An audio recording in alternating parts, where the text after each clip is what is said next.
Hola de nuevo, les saluda el licenciado Mauricio Salazar Hernández en una clase más de la unidad de aprendizaje Procedimientos Administrativos Especiales que corresponden a la licenciatura en Derecho que se imparte en la Unidad Académica Multidisciplinaria Campus Calpulalpan de la Universidad Autónoma de Tlaxcala. En esta ocasión toca el turno a la clase número 3, en donde se tomará como referencia la unidad 2, Ley de Procedimiento Administrativo del Estado de Tlaxcala y sus municipios. Los temas para analizar en esta ocasión son del 2.1 al 2.6. Aquí se muestran los tópicos de la unidad número 2, disposiciones generales, régimen jurídico de los actos administrativos, elementos y requisitos de los actos administrativos, nulidad y eficacia de los actos administrativos, extinción del acto administrativo, silencio administrativo y el procedimiento administrativo. Cabe hacer una observación que estos tópicos se parecen mucho a los de la unidad número 1 que corresponden a su contraparte federal. Tema 2.1. Disposiciones generales. Las disposiciones de la presente ley, obviamente la del Estado de Tlaxcala, regirán en este estado en los asuntos de carácter administrativo que se tramiten ante las dependencias y entidades públicas en este orden: 1. Estatales, 2. Municipales y 3. Órganos públicos autónomos, como es el caso de nuestra Universidad Autónoma de Tlaxcala. Las disposiciones de este ordenamiento no son aplicables en procedimientos jurisdiccionales y legislativos, puesto que ya tienen su propia normatividad, materia financiera, materia laboral, materia electoral y procedimientos relativos al Ministerio Público en ejercicio de sus funciones. Obviamente ya estamos hablando de la Fiscalía del Estado. El Código de Procedimientos Civiles del Estado de Tlaxcala será de aplicación supletoria a este ordenamiento en materia procesal. El procedimiento que establece esta ley se regirá por los principios de igualdad, legalidad, seguridad jurídica y economía procesal. Como podemos ver ahí, son 4 principios que ya se han abordado en clases anteriores de unidades de aprendizaje, como son derecho administrativo y derecho procesal administrativo.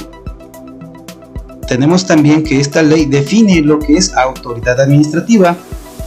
Tenemos que esa autoridad administrativa, aquella que dicte, ordene, ejecute o trate de ejecutar un acto administrativo. Las autoridades administrativas únicamente pueden ejercer las facultades y atribuciones que les son conferidas por las leyes y reglamentos vigentes. Las autoridades administrativas están obligadas a recibir las solicitudes o peticiones que sean de forma escrita y respetuosa, que les presenten los particulares y por ningún motivo pueden negar su recepción, aun cuando presuntamente sean improcedentes. Asimismo, deben dar respuesta fundada y motivada. Principio de legalidad. La negativa de recibir una solicitud, obviamente, trae como consecuencia que el Tribunal de Justicia Administrativa del Estado de Tlaxcala tome cartas en el asunto. Tema 2.2. Régimen jurídico de los actos administrativos. Como ya lo habíamos mencionado, en esta Ley Estatal de Procedimiento Administrativo del Estado de Tlaxcala, obviamente, sí tiene en su contenido definiciones que nos son muy útiles para la cuestión de aprendizaje de los tópicos o de los temas, conceptos que se refieren a esta materia.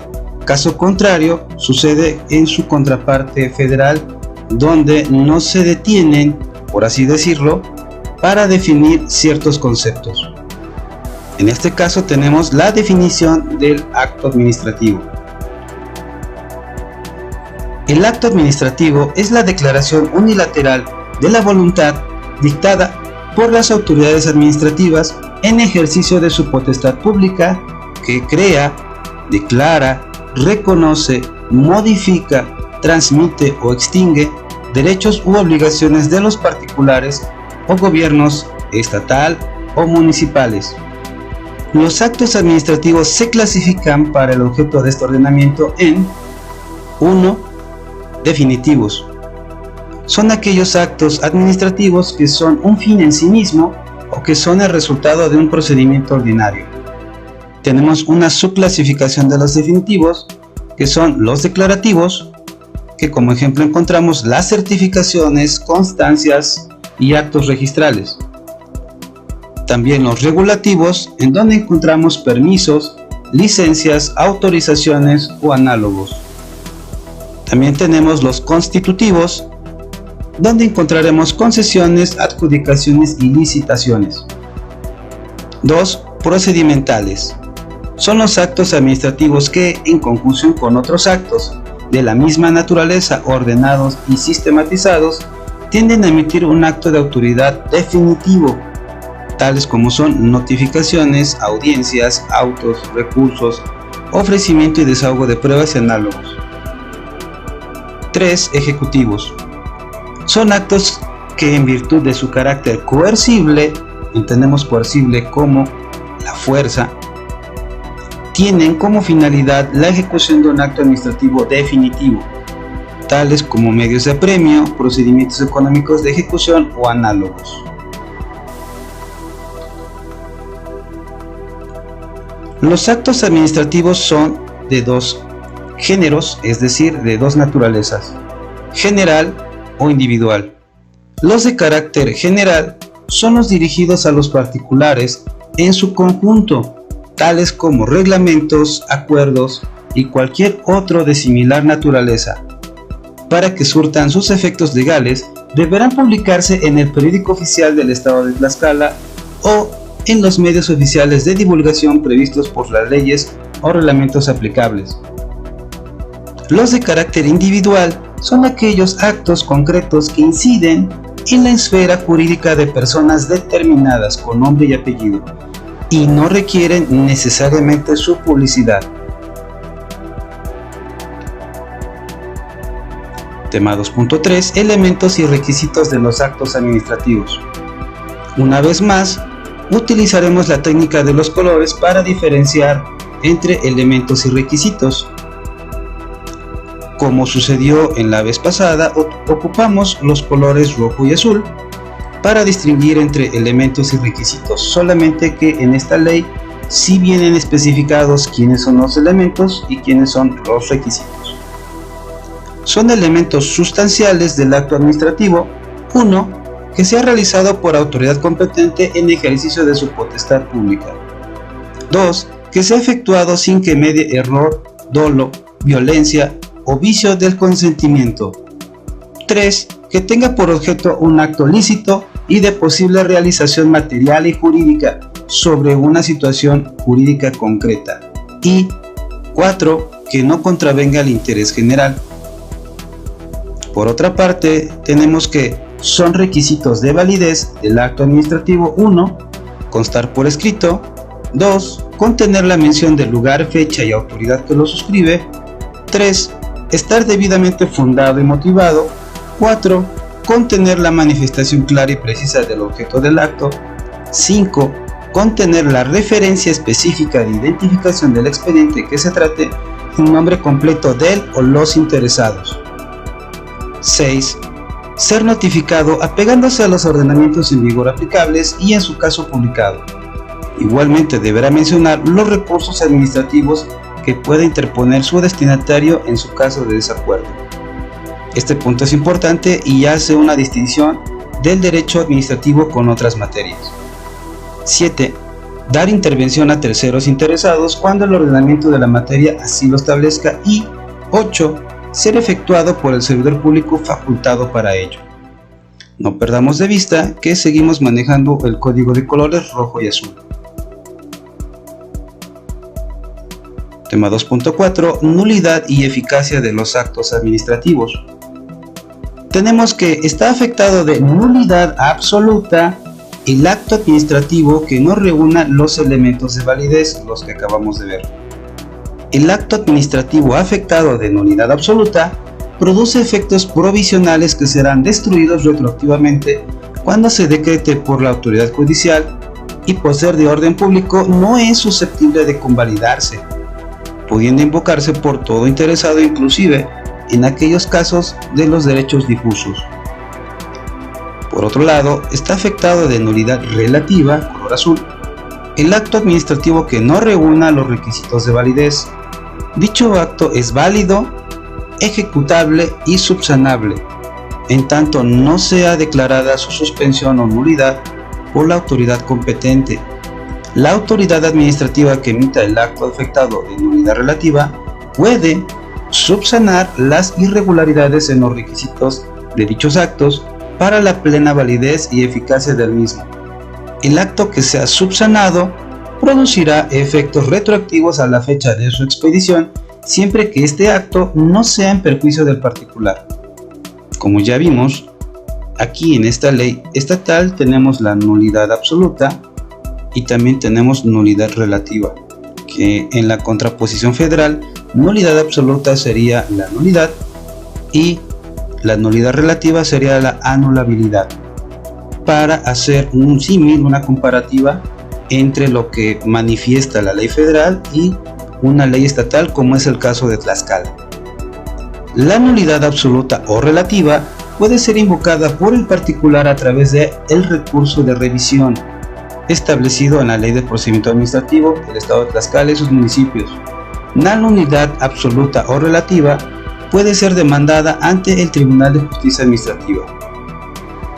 Hablando de eficacia, tenemos que el acto administrativo es eficaz, ejecutivo y exigible a partir del momento en que surta sus efectos su notificación o publicación conforme a su naturaleza.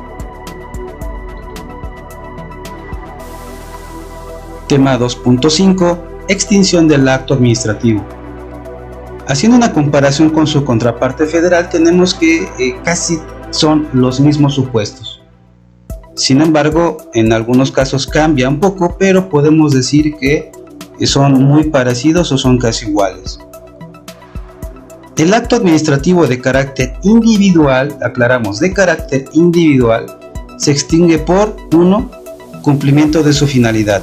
Obviamente se da el cumplimiento y se extingue acto administrativo. 2. Expiración del término o cumplimiento del término. Tenemos una fecha de inicio, transcurre el tiempo y tenemos una fecha de término. Cuando se da ese supuesto, obviamente tenemos la extinción también del acto administrativo. 3. La realización de una condición resolutoria que lo afecte. Obviamente aquí, si aparece una resolución administrativa que le defina el acto, obviamente estamos también frente a su extinción. 4. La renuncia expresa del interesado cuando haya sido dictado en su beneficio y no sea en perjuicio del interés público. Aquí tenemos que, por así convenir a los intereses del particular, este puede renunciar sin problema. Y 5. La revocación de conformidad con las disposiciones legales aplicables en la materia de que se trate.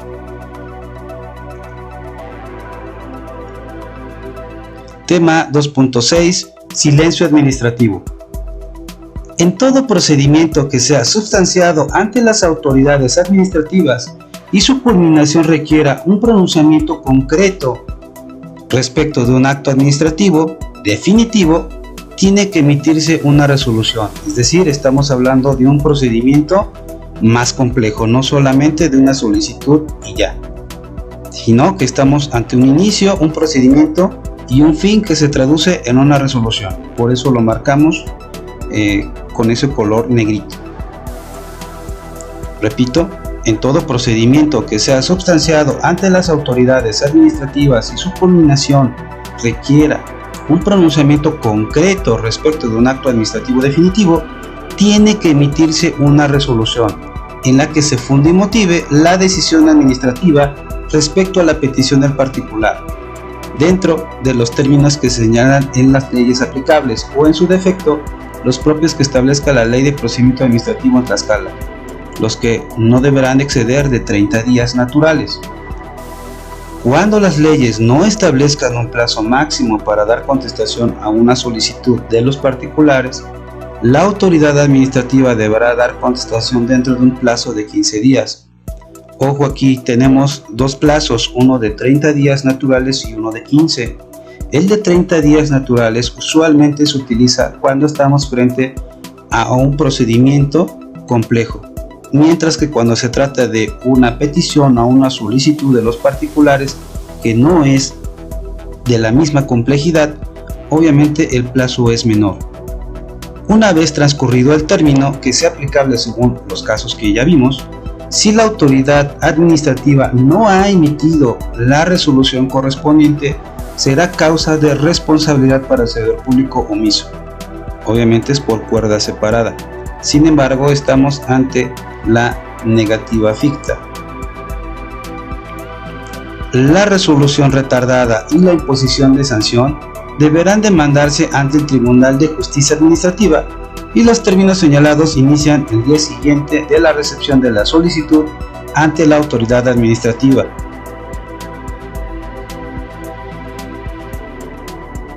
Tema 2.7. Procedimiento administrativo. Las promociones y actuaciones del procedimiento administrativo se deben presentar o realizar en forma escrita y en idioma español. Cuando un acto procedimental se practique de manera oral, la autoridad administrativa deberá documentar inmediatamente su desarrollo. Las promociones deben contener cuando menos, repetimos, cuando menos, los siguientes requisitos. 1. El nombre de la autoridad a la que se dirige. 2. El nombre, denominación o razón social del o los promoventes y en su caso del representante legal, agregándose los documentos que acrediten la personería, así como la designación de la persona o personas autorizadas para recibir notificaciones y documentos. 3. El domicilio para recibir notificaciones. 4. La petición que se formula. 5. La descripción cronológica, clara y sucinta de los hechos y razones en los que se apoya la petición. 6. Los requisitos que señalen las leyes y reglamentos aplicables, ofreciendo, en su caso, las pruebas cuando sean necesarias, para acreditar los hechos argumentados y la naturaleza del acto que así lo exija. 7. Nombre y domicilio de terceros, en el caso de existir, y 8. El lugar, la fecha y la firma del interesado o en su caso la de su representante legal.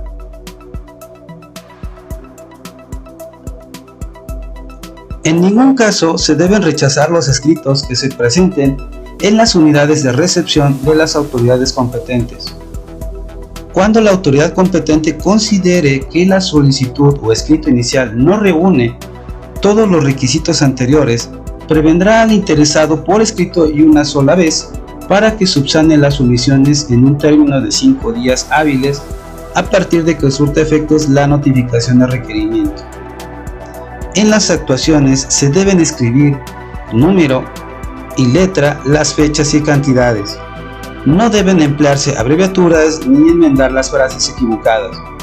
Los errores deben salvarse con toda precisión, sobreponiendo una línea delgada de forma tal que permita la lectura. Toda promoción debe contener la firma autógrafa o cualquier otro medio que identifique fehacientemente al interesado que la formule, requisito sin el cual no se le dará curso. Cuando una solicitud o promoción se formule por 2 o más personas, deben designar un representante común de entre ellas. Si no se hace el nombramiento, la autoridad administrativa o en este caso el Tribunal de Justicia Administrativa considerarán como representante común a la persona mencionada en primer término. La autorización para recibir notificaciones, ojo, en el procedimiento administrativo otorgada al licenciado en Derecho, legalmente autorizado para ejercer y con título registrado en el Tribunal Superior de Justicia del Estado, lo autorizará para actuar como apoderado general dentro del mismo. Asimismo, podrán designar para recibir notificaciones e imponer de actuaciones a cualquier persona con capacidad legal, quienes no gozarán de las demás facultades conferidas. Aquí tenemos el caso de un representante legal que normalmente es un abogado o un licenciado en Derecho con título y cédula para cuestiones de representación o para ser apoderado general. Para otras cuestiones como recibir notificaciones, bueno, cualquier otra persona con capacidad legal podrá hacerlo. Como pueden ver, esta ley de procedimiento administrativo del estado de Tlaxcala y sus municipios tiene muchas características que provienen de su contraparte federal. Sin embargo, también tiene diferencias muy marcadas que ayudan a la comprensión de la materia administrativa. Como ya se pudo notar, en este tercer video abarcamos la mitad del temario de la unidad 2. Para el cuarto video terminaremos de analizar los últimos temas que corresponden a esta ley estatal. Por mi parte es todo y los invito a estar atentos a la siguiente clase. Gracias por su atención. Hasta la próxima.